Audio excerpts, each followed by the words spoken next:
Good morning and welcome to the Sports Debate Show. I'm your host, BA, along with host James Martin and Jack Hirsch. Hope y'all are doing well this morning. We're going to get right into the debate questions, of course. First one today is, who was the greatest coach manager who did not win a championship at the highest level of the sport he was involved in? And let's see, I think I'm going to go with Jack on this one. Yeah, I mean, there's several guys, and you can make an argument if they never won a championship, how great they really are.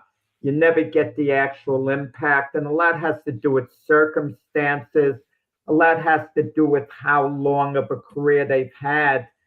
Yeah, you know what I'd say with the NCAA tournament going on, I would have to say Louis Carnesecca, the St. John's coach, and I'm not counting the NIT title that St. John's won under him. Because the NIT title are for the reject teams that didn't make the NCAA tournament. Let's be honest about it. It's okay for a Cinderella type team who, when I say Cinderella type team, meaning who would win the NIT tournament, who would have absolutely no shot at winning the NCAA tournament at all, and really wouldn't have any business even being in the NCAA tournament, but they make it to the NIT tournament and they win it. I can't count that for a high level coach like Lou Carnesecca. You know, he did go to finals for 3 years. He coached in the ABA with the Nets. So he had a little bit success there in that sense, even though his record was a little under 500 for the 3 years. But, Louis Carnesecca coached at St. John's forever. There wasn't a better like coach in sports, period, than Lou Carnesecca. There wasn't a more popular coach in sports than Lou Carnesecca. And his players thought he was a good coach. They thought he was a pretty good coach all in all. You didn't hear them say, oh, what a great coach Louis Carnesecca was. They probably thought he was a good coach who was a great guy, okay?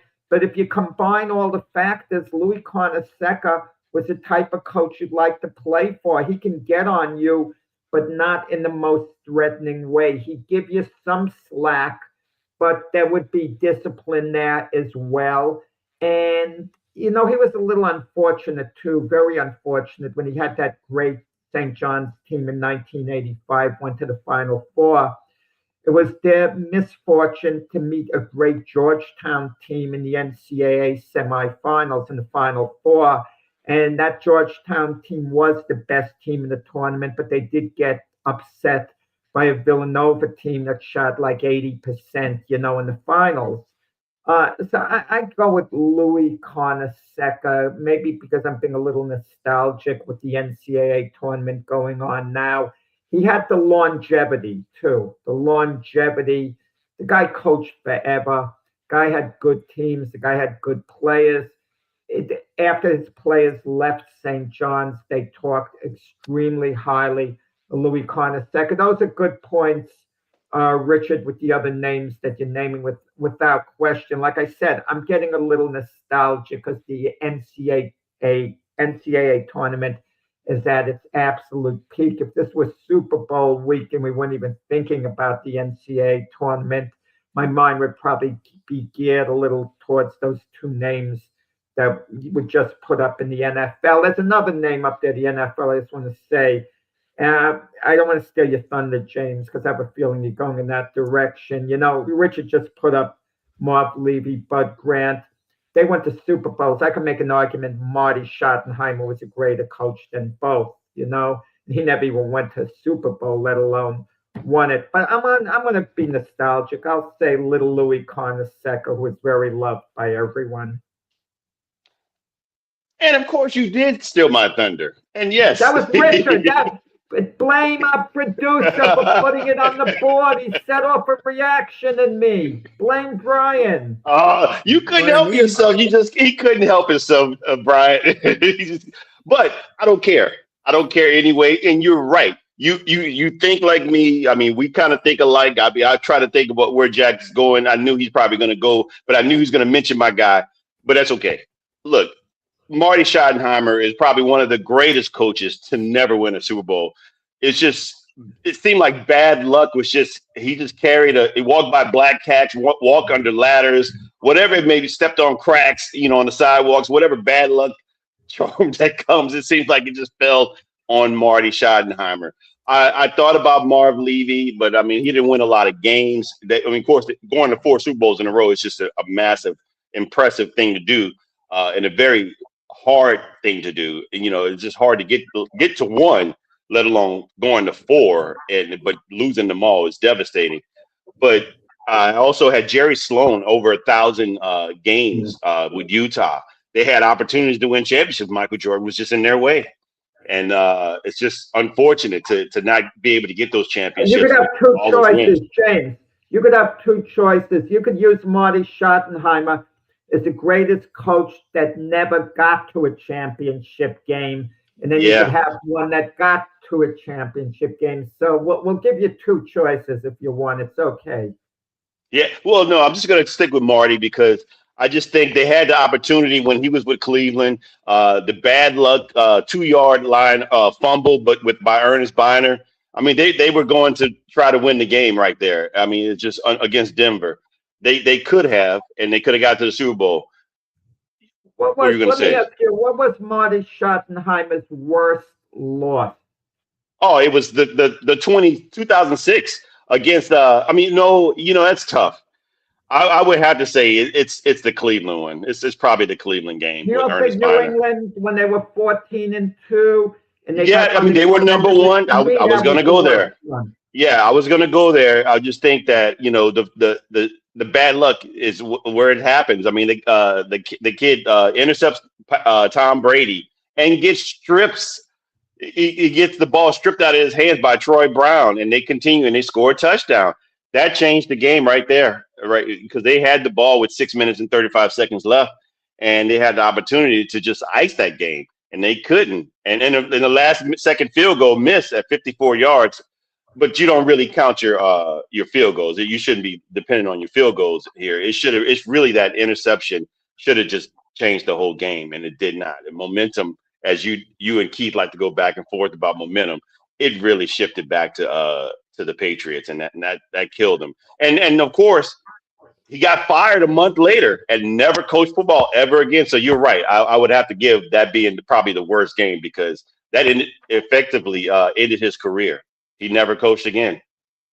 And but I mean, Marty, and the reason why I chose Marty Schottenheimer over like any college coach, they spend more time with his players. I mean, so I guess I could give you the argument would probably be in your favor if to say that a guy like you just mentioned, I can't think of his name. Would you say his name was the guy you picked? Lou Carnesecca. Yeah. So someone in college, you playing with multiple different players at maybe 2 to 3 years at best, and so it's probably more successful for a coach to be that. I mean, be that good and have different players, but I'm thinking it's probably going to be more tough on a guy like Marty Schottenheimer to have players like LaDainian Tomlinson, Sean Merriman, Phillip Rivers, all these guys, and to not win it's got to be a devastating thing. Yeah. Well, it's circumstances too. One of the names I was thinking of in baseball was Buck Showalter. He was the American League Manager of the Year, the National League Manager of the Year. He got let go soon after, and both those teams would win World Series right after he left. Now, the year after Buck Showalter was let go by George Steinbrenner, Steinbrenner thought of hiring him back right after letting him go as Yankee manager. Joe Torre comes in, and they go on this great run, winning 4 World Series in the next 5 years, going to 6 and 8 years. Joe Torre was not a successful manager, several stops before getting to the Yankees. I don't want to hear that Joe Torre made the Yankees what they were. I don't want to say it was overrated what he did, not at all. He did a splendid job, obviously, but they would have won with Buck Showalter the same way. That's the thing about it. But circumstances, worked for Torre. He got there at the right time, and Showalter exited, unfortunately, at the wrong time. same thing we can argue. I could ask you, James and Brian, I'd like your input. This is interesting. Had Mark Jackson stayed as coach of the Warriors, would they have had the same level of success, more or less? I don't know. I mean, I suspect they would have had the same level of success if push comes to shove. But they had to move on from Mark Jackson because of off the court issues. I understand that. You have to be nice to everyone in the building. You can't be very unpleasant, put it that way, inside the building, away from the cameras. Coaching styles. I was going to say the coaching styles are different, and also, I mean, just hindsight 2020. I would just have to say that Steve Kerr was probably better for them, and the championships that they won was because of him and what he's galvanized. You know how he galvanized that team together. I mean, the talent was there already and they were coming up, but you could see that maybe it's. I'm not saying it's a Tony Dungy situation and John Gruden, because I think that's a little bit different, considering that they were on the cusp. But this team didn't look like they were on the cusp with under Mark. And I just want to comment on the John Gruden.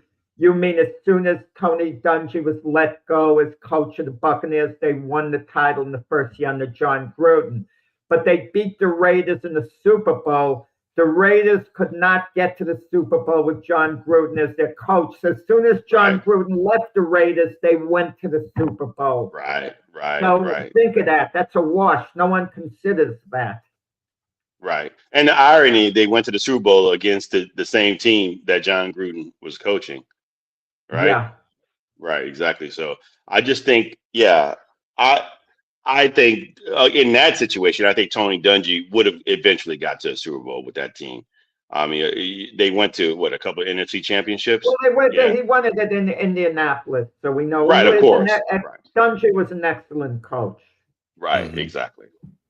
I just think, but in this situation, I just don't think that Mark Jackson would have put them over the top, even with the talent. I think the scheme that Kerr brought made it better. That was the icing on the cake for the Warriors. It changed everything. I'm not sure, but we'll never know.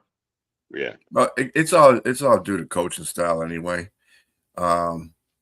Seems like I always got to come back to this point, but Rick Carlisle for the Pistons, when they kept going to the Eastern Conference Finals, it's like he could get them there, but he couldn't get it over the hump, and then his management just got tired of not getting there, so they got Brown. What's his face? Brown. Larry Brown. Yep. And Larry Brown. And then he went ahead and won a championship with them. It's just style of coaching, I think it is. That's all there is. Maybe the more of the strategic mind of a coach, too, could be. And Larry, Carlisle, not to discredit him, he's a great coach. He's a great coach. He is. He is a great coach. But there's so many places you could go with this question, because there's so many great coaches that have never made it to the top. I picked like 6 of them out, but I'm going to stick with one, but I'm going to just tell you ones that are Paul Maurice in the NHL. Dude has been in the NHL for life, basically, and he has never won a Stanley Cup. No matter what team he's won. He's been with 4 teams. He hasn't won. Your Bobby Valentine, you should know this, Jack, your Mets. He wasn't just with the Mets, but I'm just saying he's been with a lot of teams, including the Mets. He wasn't a great manager. He was a great baseball mind. Yeah, it's good. He had 186. He had 1,186 victories. He was 5. Yeah, he was a good man. He was a good man. He was a good. Bobby Valentine's a good man. Here's a disaster with the Red Sox. So, yeah. Mark Few, Gonzaga coach.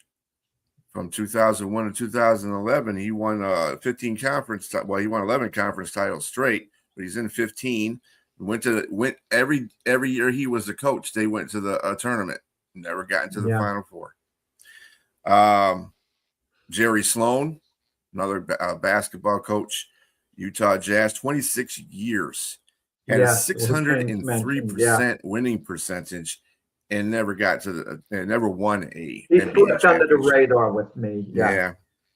Frank Beamer from Virginia Tech, he had 230 wins, didn't win any national champ. Once won one. I mean, he was in one, but they got destroyed. By Florida State, right? With yeah, Michael Florida Vick, State, right? yeah. And then, of course, my pick was going to be Dan Reeves. He lost 3 Super Bowls with Denver. He was on my lost one list with too. Atlanta. And I mean, and he had a worse loss with the Denver Broncos in the Super Bowl, 55-10.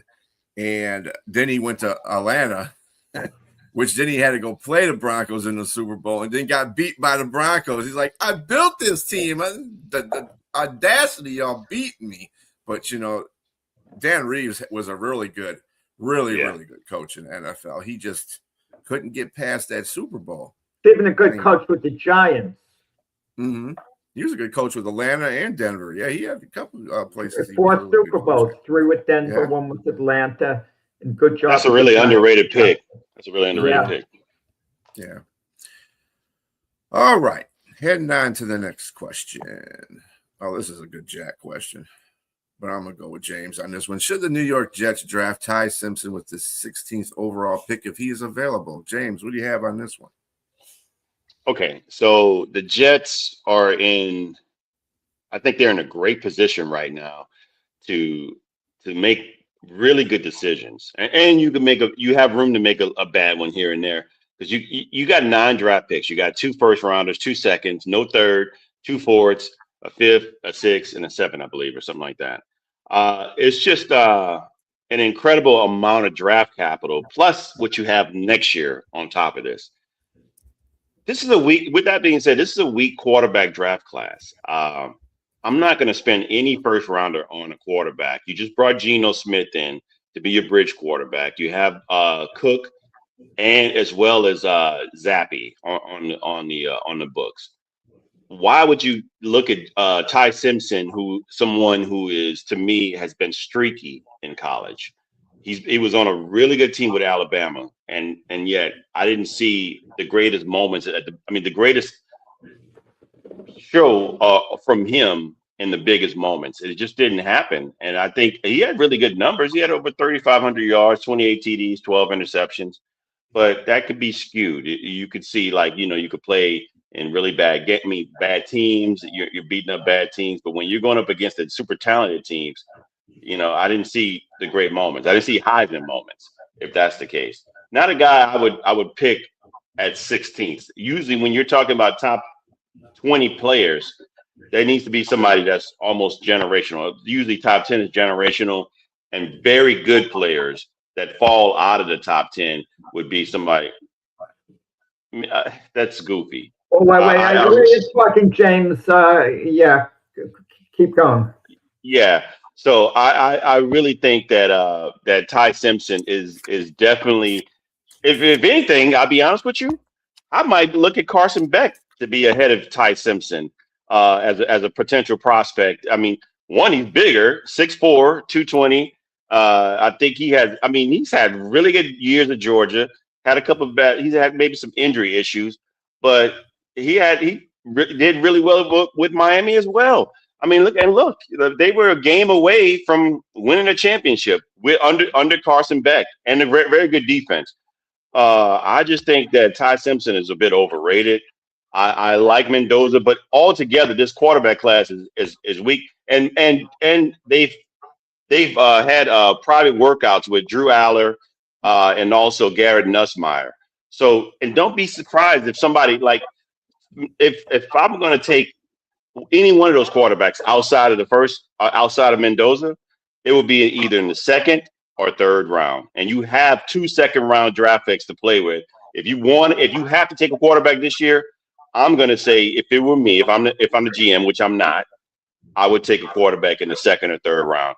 Because shore up your defense, start building up more players. You're probably in your first pick, you're probably going to go with David Bailey or Arvell Reese, one of those two. And so for me, at the 16th, there's another player that's going to fall somewhere, and it doesn't have to be a quarterback. I'm with Keith, wherever you are. If you're watching, Keith, I'm giving you credit here. There should be no other quarterback taken in the 1st round here outside of Mendoza. I just think that, I would definitely not take Ty Simpson here at 16. Yeah, I'm not going to lower myself and go the opposite way of James. I agree with everything James said. It's supposed to be a debate show. Should have asked me first, then maybe James would have went the other way. I'm not going to lie and say take Ty Simpson, and then as we're getting close to the draft, criticize the Jets if they do. They have no business taking Ty Simpson, number 16. I hear, oh, he stayed all those years at Alabama. He could have gone on the transfer portal elsewhere. He believes in loyalty. He's got character. I don't give a darn about the guy's character. Big Ben Roethlisberger had less character than anyone else, and he's a Hall of Famer. Give me a break. Who gives a darn? Give me Big Ben with his lack of character. Big Ben's a first-class jerk. Yet I'll take him as my quarterback anytime over these character guys. The Jets once drafted, I think it was a second-round pick at quarterback, Browning Nagel. He was very mediocre, extremely, but he was a character guy. He had the newspaper route when he was a teenager, helped support his family, wonderful human being. I don't give a darn. I mean, it's nice. I do give a darn in that respect, but not when it comes to the Jets. I don't give a darn. You know what a nice person he is. As long as the guy's not a hoodlum, I can't root for a team of hoodlums. If they're truly bad people, I'm not going to root for the Jets then. Don't get me wrong. If a guy's, I'm not going to name the type of crimes. I won't want to know from those guys. But all in all, Ty Simpson, let's say he's a good guy. He's a character guy. Wonderful individual. He's got some ability. I'm not saying he can't play in the NFL, but you're not going to take him with the 16th overall pick.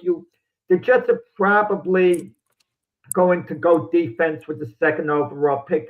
Hopefully it's David Bailey. If it's not, it's going to be someone else, okay? Maybe it's going to be Reese. It's going to be Baines, maybe Caleb Downs, who knows? But and then the 16th pick, they're going to be a couple of really good wide receivers available.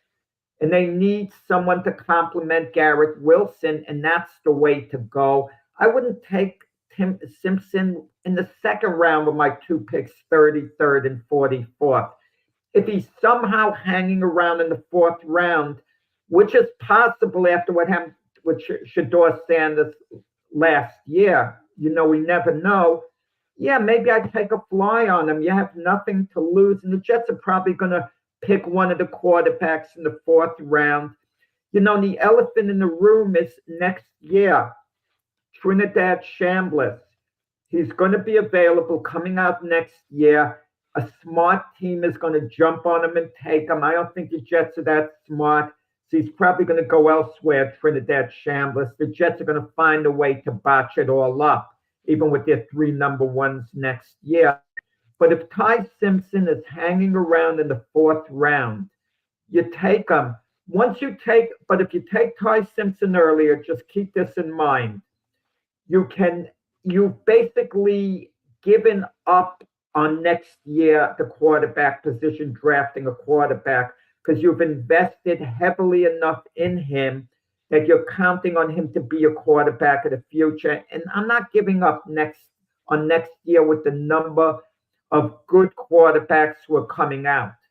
So, no, I definitely don't take Ty Simpson in the first or the second round.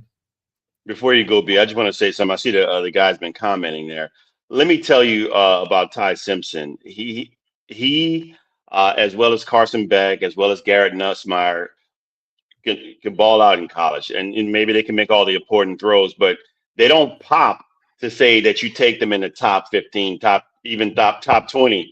They're not there outside of Mendoza. Let's go back to the 2011 quarterback draft class. Number 1 was Cam Newton. We can look now, hindsight 2020, and say he was worth that number 1 overall pick. Yeah. When you go back, the second quarterback that was taken was Christian Ponder at the 12th overall. No, straight bust. Jake Locker was taken at number 8th overall. He was the second, actually. Scenario. Terrible. Blaine Gabbert, number 10. Yeah. Bust. Andy Dalton, 35, second round. That makes more sense. That made excellent sense to take a quarterback like him in the second round. Colin Kaepernick, number 36. He far exceeded his expectations for what he was needed. Ryan Mallett. I mean, these are the type of quarterbacks, my man, that you're talking about that didn't do anything. And these guys were taken in the top 10. Tyrod Taylor was taken at 180th overall. All those quarterbacks I just named, he played better than them as a journeyman, as 180. So it's just no guarantee. My thing is Greg McElroy taking him 208. You just got to really do your homework and make sure you look at a guy that's going to, like you say, can make all the throws, but that's in college. He doesn't really give you anything that's showing you. I mean, he had a team of Alabama, of high caliber team, and they didn't. And then they got lucky. He played behind Jalen Milroe in that Alabama, and that should tell you all you need to know. Right, exactly. My man must be an Alabama fan or something. That's got to be that. Well, I'll put it to you this way. None of the quarterbacks that are in the draft should be going in the first round, including Mendoza. Okay? The only reason why Mendoza's up there is because he won a national championship and a Heisman. Okay? Doesn't mean he's going to be a hell of a quarterback when he's in the NFL. Doesn't mean a lot of these people are going to be what they're going to be in the NFL if you go to the first round. First round is dictated by the teams that are taking the players. It's not about the position of greatness that they're in. If a team needs a quarterback and you got a quarterback that's available, they're going to take a quarterback in the first round. It's been done. Pittsburgh's did it, and Pickett was come on. So I mean, it's based on what the teams want, not exactly what the player is. So, Raiders may get Mendoza in the first round, and because he's available, he's got all those superlatives to him, doesn't mean he's going to be a good quarterback, because there's really no quarterbacks in this draft that are that good in the first place, and they shouldn't be picked in the first round. They should be picked between second and third, fourth round picks. They shouldn't even be. There should be no quarterback talk in the first round. But because teams need quarterbacks, that's what we're going to hear. And that's what people are going to press in the press, in the media. Sports analysts are going to do this so these teams can get a quarterback. It's just bad because you got teams that get quarterbacks that don't know what to do with them. And the quarterbacks aren't fit for their offense. So it's just a crapshoot. No, I don't think that. I think what they need to do, they got Geno Smith, just build a line around him, make sure he's got enough weapons out there to throw to. And then when you get a chance to get a good quarterback, then go through that process. But at the same time, I wouldn't be spending on my first 4 picks on any quarterback. You do not build around Geno Smith. Please, Brian, please. Geno Smith, this is his 1 year.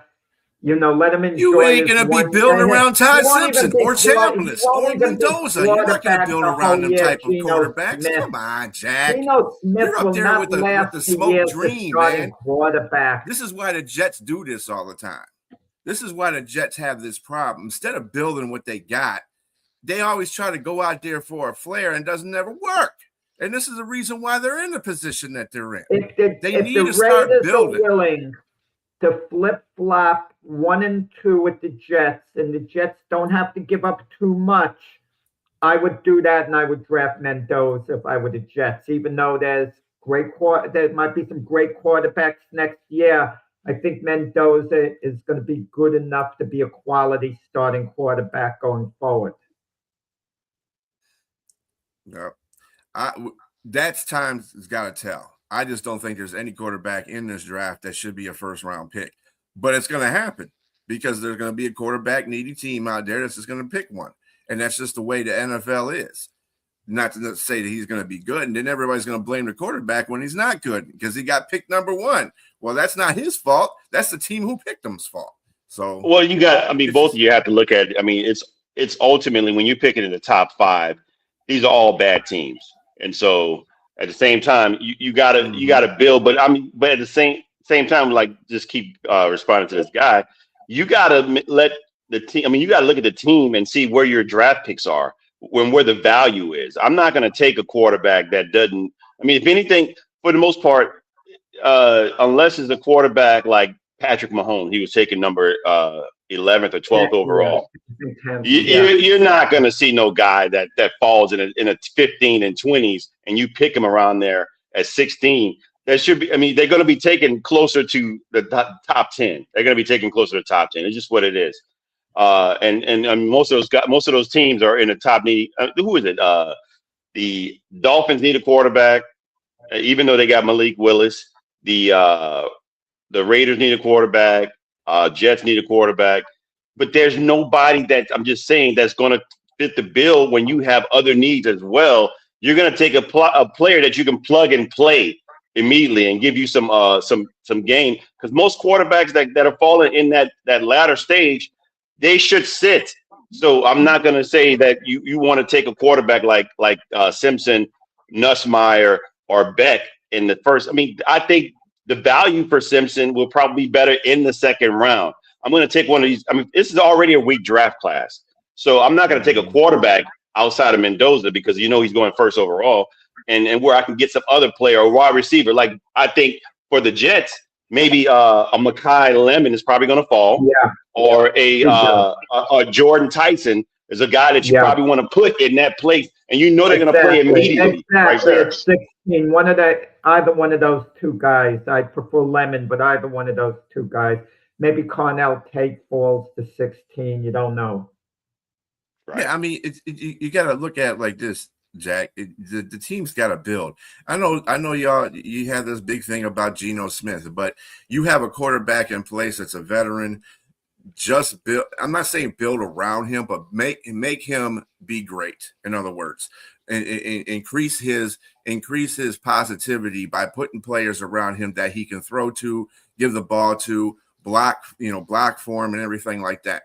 Then when you get a chance to get a good quarterback, whether it's via draft or maybe a free agent comes available or you trade for a quarterback, that quarterback will be put in that position where he'd be able to succeed even better in that offense. So I'm not saying that Geno is your guy of the future. We all know that's not happening, but at least let him have pieces around him so he can be successful until you get to that point.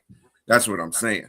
I wouldn't be spending my picks on no quarterback, not in this draft, because there's not any worth it. And but it's going to happen because somebody's going to pick a quarterback because they need a quarterback. So that's just the way the NFL is built. Last thing, Ty Simpson, I predict will go to Arizona. Yeah, maybe. What round? I think they might trade up to get him late in the first round. Right before the Jets go in the second. They might be scared the Jets will take them. That's just my thought. All right. Yeah. You could say that to Jack. Jack will agree with you probably. All right. Here's one that's near and dear to James. Isaiah Thomas says that the Chicago Bulls would have won the same amount of championships with Kevin Durant had he been on the team instead of Michael Jordan. Do you agree? Jack, go ahead. Yeah. First off, you never know. The one year that Jordan, the full year that he played baseball, they had a very successful regular season. They won twice as many as they lost, the Chicago Bulls. And then in the playoffs, they lost a little bit controversially to the Knicks. I mean, obviously having Jordan that year would have made a difference and they would have won the NBA title that year. I can't, I'm humid by Isaiah. I'm really humid by Isaiah because this is really, Isaiah, you see him on all these shows now, talking about who the greatest player is of all time, building up a case for LeBron James. This is Isaiah's tour to get back at Jordan, because he was left off the Dream Team. And Jordan was indirectly responsible, for Isaiah being off the Dream Team, because everyone knew Jordan couldn't stand Isaiah. And if anyone couldn't stand Isaiah more than Jordan at that time of the Dream Team, it was Magic Johnson, who absolutely hated his former best friend. because he got betrayed by Isaiah. Make no mistake about it, John Magic couldn't stand Isaiah. Larry Bird harbored no ill feelings about that remark about him being just another white guy. And I think Isaiah took a bum rap in that. I'm going to defend Isaiah in that. He just laughed, and I think it was taken a little out of context, but it left a bad impression. James, we've discussed a debate question, the most vicious foul ever given in the NBA, the most hateful, was Karl Malone on Isaiah. I wonder why. Isaiah was the victim of the most vicious foul. Scottie Pippen said straight out he didn't want to play with Isaiah on the Dream Team. He couldn't stand him. Isaiah's own coach, Chuck Daly, wasn't advocating for Isaiah. His own coach is playing golf with Jordan all the time. So this is Isaiah's way, legacy. He's hurt. Rejection is a terrible thing in any way, shape, or form in life. And as the years went by, it sunk into Isaiah. I'm off the Dream Team. I don't have to make nice to Jordan. And Isaiah's going all over. He feels he's owed an apology for being called an a-hole by Jordan. Jordan never called him an a-hole. Jordan said he was acting like one the way he walked off the court. James could say something I'm saying is dumb. That's fair game. I'm not going to come back and demand James apologizing for calling me dumb. There's a difference involved, saying that's a dumb thing you said, as opposed to calling someone dumb or whatever. Same thing, but let's get to the point. I can't help myself. Like Isaiah can't help himself. I can't help myself, when it comes to Isaiah.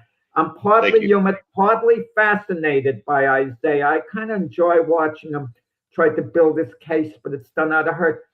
Kevin Durant, look at all his stats.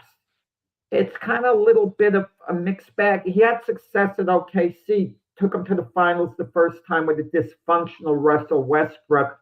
That's a plus for Durant. Durant went to the Nets, went to the Warriors, I mean. The Warriors were winners without him. And at the time he was at the Warriors, we thought Durant was a better player than Steph Curry. But as it turns out, I give Steph Curry a little edge. If you ask me who's a greater player, it could go either way. In all fairness, it could go either way. You give me either guy. They're both great. But Golden State had all this success without Durant. And of course, they had success with Durant. He was the two-time MVP in large part because Steph Curry is the most unselfish superstar in sports. He was willing to take a step back. No ego on that guy, Steph Curry. Amazing. And by the way, James, maybe we should, you're stat guy. I don't know the stats, but Isaiah likes to point out why LeBron James is better than Jordan. And he might be based on stats, I wonder how Steph Curry's stats match up to Isaiah's, because Isaiah made it clear not long ago how much better he thought he was than Steph Curry. He's like no contest. He laughed it off. I would guess, and I don't know, I didn't look it up, it popped into my head now, that Steph Curry has better stats than Isaiah if you looked it up. I'm not certain about it, but I believe that would be the case. But then Durant leaves to go to the Nets. Bad luck, guys, because Kyrie Irving and James Harden were injured. They could have beat the Bucks in those finals. They lost in 7 games and then maybe won an NBA title. And look at the way it would have elevated Durant's greatness. He had bad luck, Durant. He goes to Phoenix. They're better. He was terrible with Phoenix. I mean, the team was. Phoenix is so much better off without Durant, the deal they made with Houston. So he was a big negative at Phoenix. Now he goes to Houston, and Houston is the same as they were before. Durant is great. They won those 6 championships. If they had Durant instead of Jordan, they would have won a few championships. I don't think they would have won 6. They would have won maybe 4, maybe 5, but as little as 1 championship counts for an awful lot. Keep that in mind. I don't think they would have won 6. Oh, and for what it's worth, if Isaiah wants to know, Kevin Durant says without a doubt, Michael Jordan was the greatest player of all time. If Durant once walked into like some store and he heard fans talking, and someone asked him, who's better, LeBron or Jordan? He says, are you crazy? Like he said, of course Jordan's better. Like he was like, what kind of question is that? So Durant absolutely idolizes Jordan's greatness.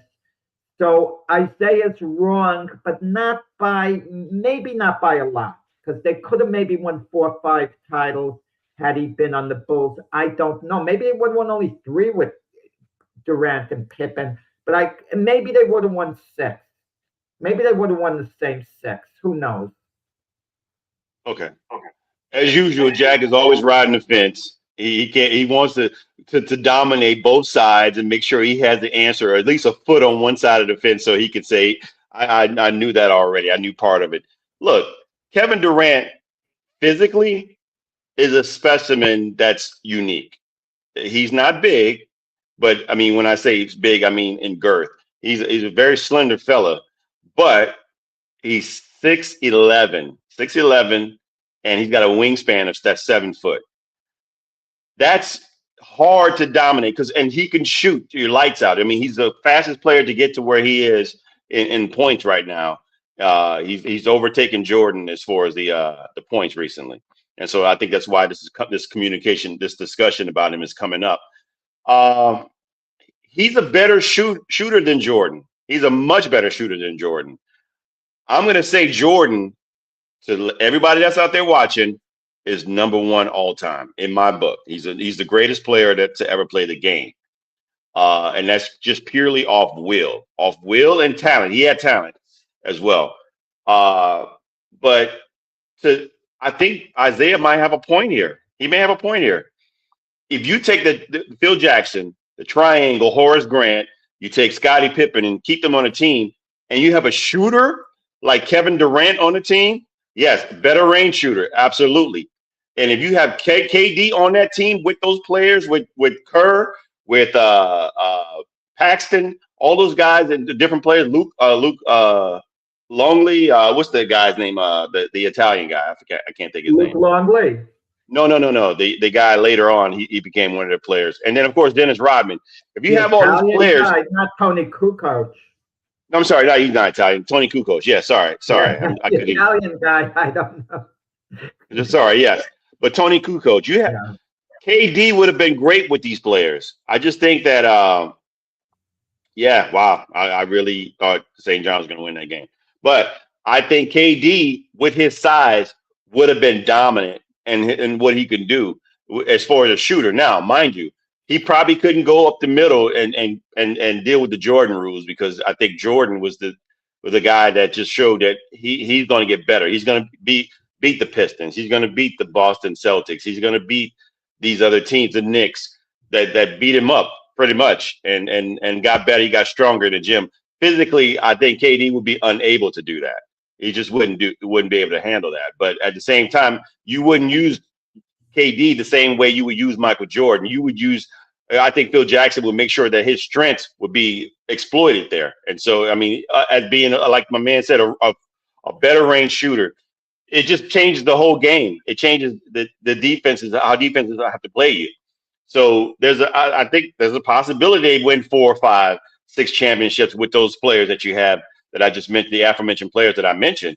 So it's not too far-fetched. And I love Isaiah. Sometimes he can be a little bit off kilter with some of the comments that he has, because he has a bitter rivalry with Jordan, and he has a pure hatred for him.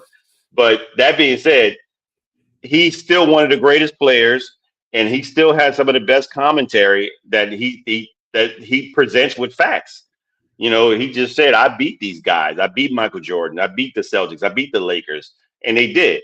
So as the Pistons did. And so this being said as well, with KD, it's a possibility. I mean, I get it. He's playing in an era that's totally different defensively.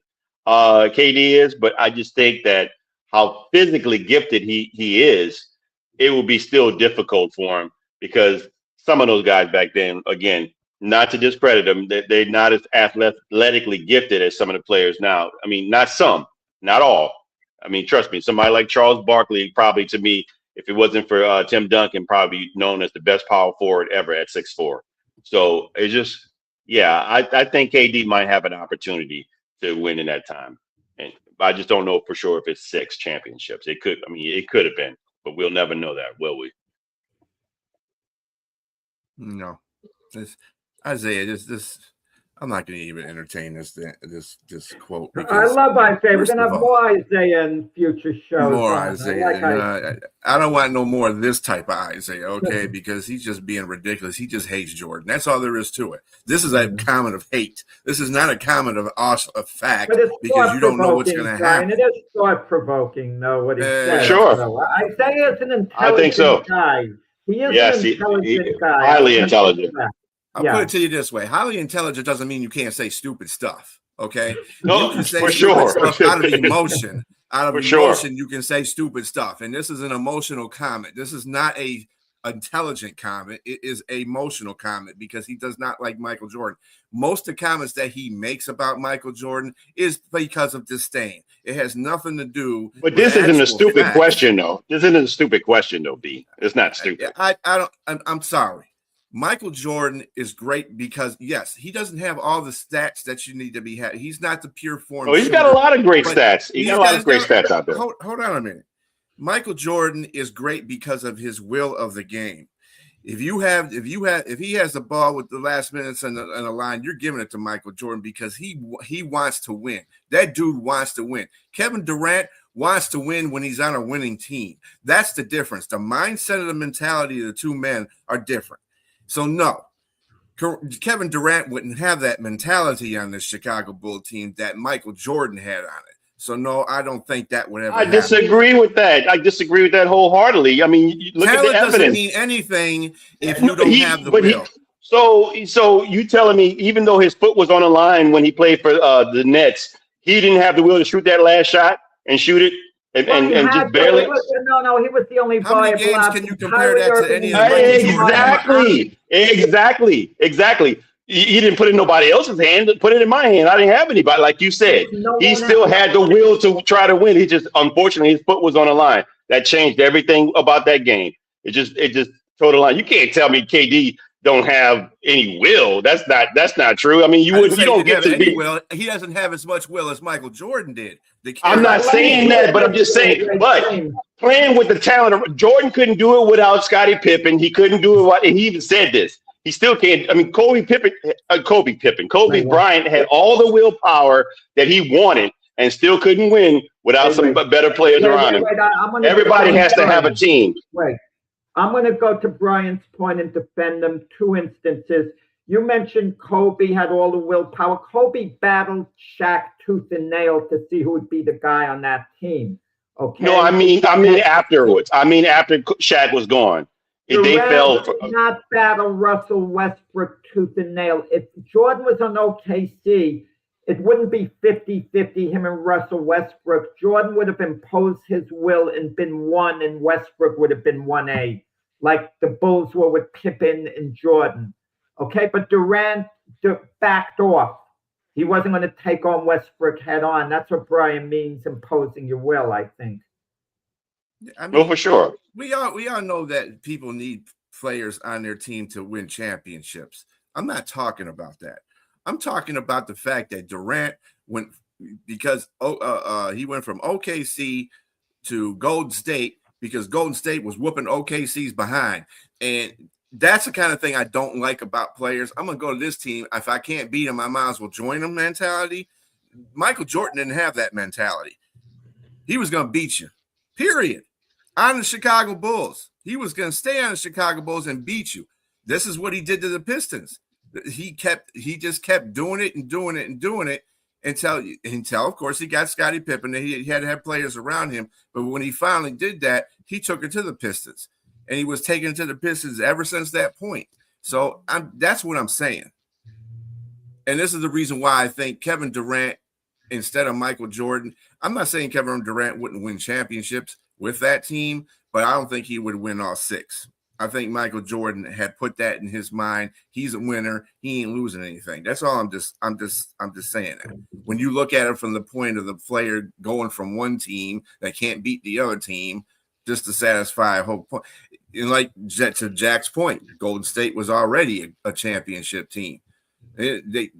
Durant was an additive, and he won a championship with them. But when he left, they won a championship with him. So they weren't technically, Brian. They won 73 games the year before, and then they lost in 7, to the Cavaliers. Mm-hmm. But a 73-win record-setting team, that's the same as going to a championship team. And the crazy thing about that season is that they were down 3-1 in the Western Conference Finals, the Warriors, and they came back and won. But yet they lost the same way in the championship in the finals to the Cavaliers in 2016. All right, real quick here, this last question. Should coaches be forced to speak to the television commentators during the game or at halftime? Go ahead, James. I knew Jack was going to put this as a question too. Oh my goodness. I do think they should, because you're not going to get the answer that you want to hear from the coaches. But one thing you can tell, if you're somebody that's shrewd, if a great coach is sitting there, they're losing, body language is everything. I think body language is what you will get out of them. Is just, you can tell a lot of times if somebody's pissed, they're going to be pissed, and they still might give you a BS answer. Just like it's just shrouded with all kind of stuff. They're not going to tell what the other team or opposition what they're actually going to try to do in their game plan. That's just dumb. So we all know that that's not going to happen. But what you do want to see, if I'm the fan, if I'm somebody, I want to see if the other team's getting under their skin. I want to see if they're not upset, if they're excited, if they want to come back, if they're winning and they want to just dominate this other team. You can usually see that in the coach's behavior in the discussion when they're talking to the commentator. But for the most part, it's just dumb. I know Jack's probably going to say that too as well. It doesn't make any sense for them to do that. It's probably a waste of time. But to me, that's the only reason I can see why it should be there, because that's what you as a fan who's watching the game want to at least see. Especially if it's your team that they're interviewing and you're losing, you want to see where this coach is at, because you're not going to go in the locker room. You're not going to hear a halftime speech. You're not going to hear anything that they're going to give in the locker room, which is, I would love to be a fly on the wall in locker rooms to find out what a coach is saying to his team if they're getting blasted, and how they look to respond. But you're not going to get that. So at least you want to see what this person is going to do to prepare to get themselves in there at that. Now, talking during the game, I see that. I don't know. I can let that fly. I don't need the person, the commentator, talking to a coach during the game. But halftime, for sure, I think it's most important to do that. It's all about entertainment. Where the XFL under Vince McMahon missed the boat? They tried to make it about football, smash mouth football. Smash mouth football went out the window like 60, 70 years ago. No one gave a darn about it anymore. And what they should have done, the XFL, was have Stone Cold Steve Austin march into the locker room at halftime, angry the team is down, and then the coach orders him out and he gives the coach a stunner and say, I'm taking over the coaching now, and they march out with him. The ratings would have been off the wall. I would have watched all the games. I would have watched every moment. So dumb of McMahon, who was a genius otherwise in marketing. They had no idea. No one gave a darn about their football, the XFL. It's about entertainment. Look, if you have a coach like Coach Pop when he coached, he liked doing that halftime stuff. He was funny. He would joke back with the commentator. It would be humorous. Look at the body language of all these coaches, especially who are at halftime have to speak.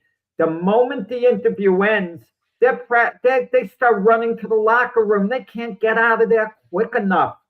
And they're never giving us anything revealing, like James said. What are they going to say? We've got to tighten up the defense if they've given a lot of points. If it's football, well, we've got to guard a little better against the pass, We've got to move the chains better. We've got to get our running game going. Nothing revealing at all. Don't torture these guys. They got to get in the locker room with their team. They don't want to be there. And they're not entertaining us at all. So no, let it go. Make it optional before the game. Check with the coach during the week. Are you willing to come on halftime to talk or not? And if they don't want to, fine. They don't have to. Some of them are going to come on and they're going to say something quickly, or check with their ownership whether it should be a requirement or not, or the ownership of the teams. I just think it's a waste of time, and it's unfair to these coaches, and in certain instances the players as well. Even though the players are more receptive to it, I'm thinking more the coaches.